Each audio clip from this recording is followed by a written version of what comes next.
What is going on, everybody? GeoFlux here, and I'm back with another update on my chest. So trigger warning, trigger warning, trigger warning.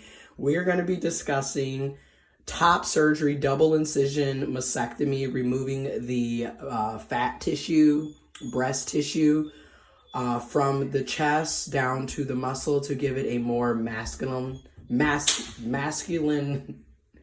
cis male appearing chest, cisgendered man appearing chest.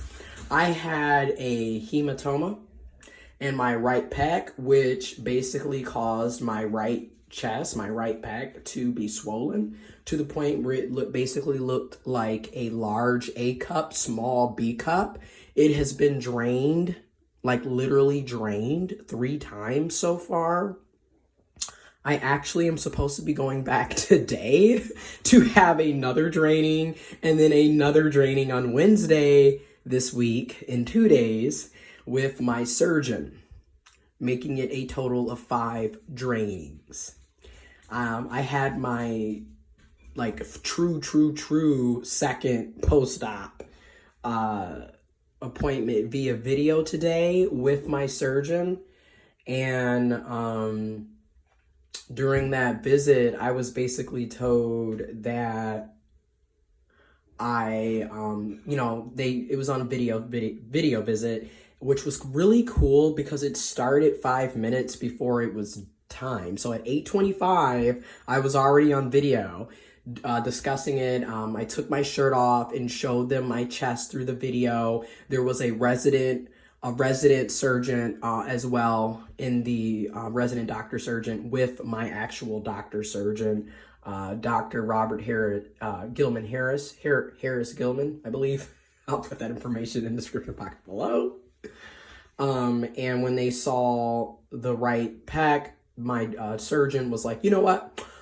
We're going to have you come in today. We're going to do another drain. And then Wednesday, when I'm actually in the office, I will come in and do that last drain with you.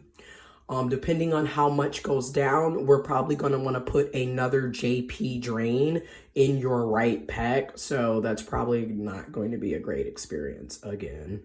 I mean, I don't want to be negative. I want to be positive and optimistic. But judging how it has already been 5 weeks and I'm still having issues with my right pec and I already had JP drains in, I'm not really fond of those because clearly if they were working, this would have never happened. You feel what I'm saying?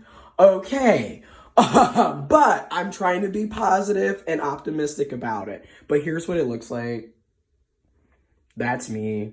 This is me 5 weeks. 5 weeks post-op.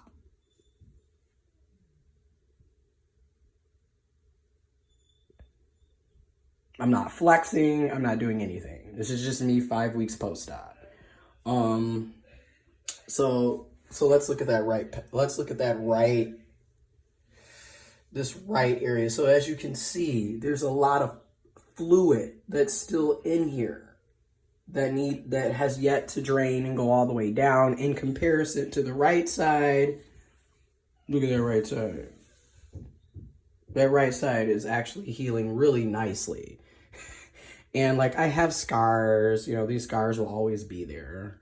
But the scars, and that's another thing I want to talk about. The scars in comparison to my breast reduction surgery are so much better and so much thinner and smaller. Like when I had breast reduction, I had keloids. They were thick. I mean, this line was like this thick, where this line is super small, and I'm not really tripping about it. I did lose pigmentation in my nipples. That is unfortunately a common situation for people of color, Black people, Black skin, melanated skin. Don't be surprised if you lose color in your nipples. I do feel like they need to work on a better process when you're working on Black people and people of color skin. It's just time for us to call out the racism. It's time to call out the hidden biases and the problems, because a lot of these surgeries, again, are on white bodies, and that's who they're performing it on.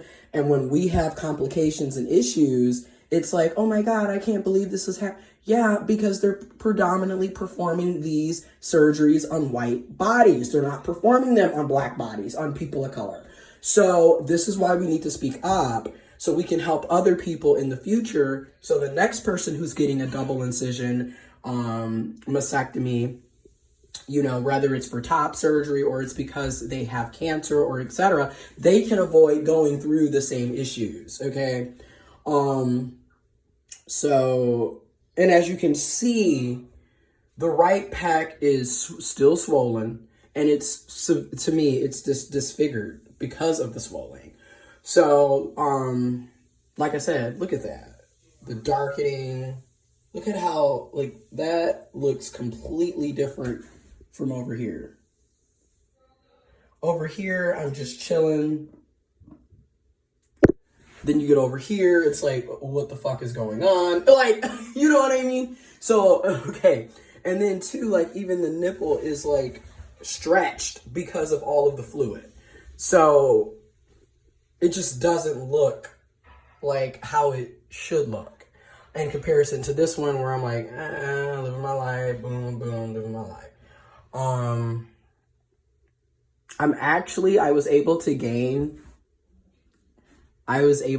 about 8 pounds. And that's because I'm going to give you my cheat code to how I gain weight. It's really not a cheat code. It's really like I have to eat excessive amounts of food consistently. And the big one, carbs. Carb the fuck up. You want to gain weight? Carb the up. Now, granted, eat good carbs. Like, if you want to still be healthy while carbing up to gain weight, eat good carbs. Now, if you don't care about the health and the nutrition and the well-being, then you can eat whatever you want. But like, when I say good carbs, I'm like, get you some, like, eat some sweet potatoes. You know, you could have 1 or 2 of those, maybe 3 of them a day with each meal just to add extra carbs, stuff like that. I was eating bread, even though it'd be messing my stomach up. I was eating bread, bro. Hawaiian rolls, bagels, bread, oatmeal, especially the one with the fiber packs, oatmeal. Those are my cheat codes to gaining weight. But here's the problem with that. The minute I stop eating like that, I will lose my 8 pounds. So I'm at 147, 148 today. I had got down to 139, then it got back to 140, 141. And now I'm at 147, 148. But the problem with that is as soon as I stop being consistent, I go right back. I have such a hard time maintaining weight. So like, I'm happy that I'm even getting, like, I have some pudgy. Yay. I have pudgy. That's a big deal for me, because if you would have seen me, well, y'all see me in my other videos. Like, I had, like, you could see the cuts. That's how, like, when I get down to like 140, 145-ish, you start seeing cuts, and I didn't like that. So I was like, I don't want to be that small. And like, even now, I still have the frame of a 12-year-old. So, but that's that. But that's how it's looking. I'm not really excited about the JP drain being put back in. Hopefully it'll do its job this time and actually drain out the fluid and the blood and shit that doesn't need to be in there, because like, this is the problem. It wasn't draining. And more than likely I will have to get a revision surgery, because you, like, once it finally goes flat, like this one is, you have all of this extra skin because it was swollen that has to be removed, which I personally am not trying to do until next year, because like, I don't want to spend another 6 weeks, and this is 5 weeks. And because of this, I have to go an additional 2 to 3 weeks without any physical exercise, at least any top like muscle shit. And I have to wear that JP drain, which means you're not going to be able to take showers again for like 2 days when they insert it, and then another 2 days when they take it out, because you know what I mean? So I'm going to enjoy the shower today because they're thinking about putting it in either today or Wednesday. So I'm going to enjoy the shower. It really ticks me off because I'm supposed to go back to work on the 8th of November, and I'm hoping that JP drain will be removed by then if they have to put it in today or Wednesday. You know, who sees, but it's probably not going to, and then you have to try to get appointments to work around your schedule. So in the morning to come in to get the JP drain removed, which all of this should have been taken care of in the past 5 weeks, but because of this, I will say this though, despite not going to the gym, I was still able to keep definition, which is weird. And I cannot wait to go back to gym because like, as you can see, I just need to tone up. I need to put on some size, put on some, you know, maybe some more weight. Ain't no maybe to it. It would be nice to be like 200, 220 to be honest. But I'm just going to put on some weight and like work on my chest, my arms, work on my triceps, work on my strugs, so this can come out like more up here. And then like, because like I already have like this nice kind of like going, so I'm like, I just want to make this as big and bulky, kind of wide as possible, because I have this 12-year-old frame, and it's like if I make this wider, stockier, more bulk, at least I will look bigger, you know, and not look like a 12-year-old with facial hair. So that's that. That's how I'm looking, and that's the update.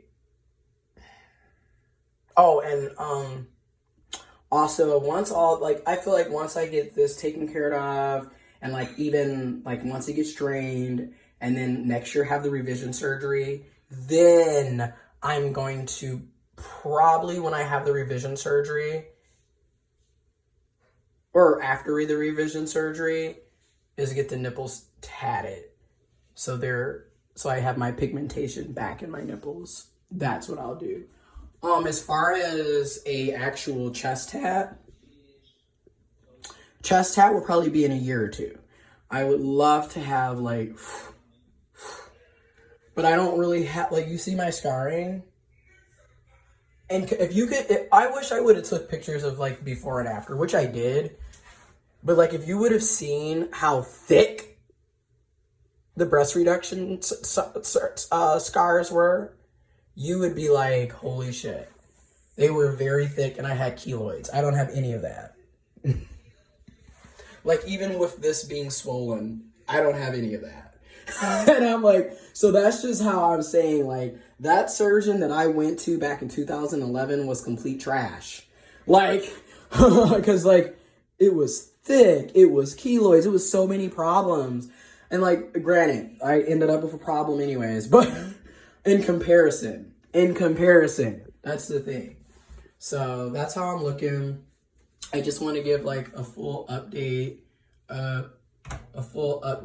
Sorry, I should have had this light on the whole time, but this is so loud, like so loud, so I don't have it on. But this is that, and then like you can see it, or you can't really see, but I have like chest hair, and I remember when it first started, it would just be in this area, but now it's spreading, and it's just like, okay. But that's that. And then like I have a lot of hair like on my stomach. So anyways, and my back. So anyways, that has been the update. That's how I'm looking. And yeah, I'll have more updates when I have updates. Again, I'm still very thankful and grateful, and I totally recognize that this is a privilege and a blessing to have access to health insurance, to have access to getting top surgery, to having trans-inclusive surgeons and medical staff and hospital staff to go to. So I recognize that, and you know, I don't take any of this for granted at all. I don't take it for granted. I don't. But anyways, that's been that video. I'm out.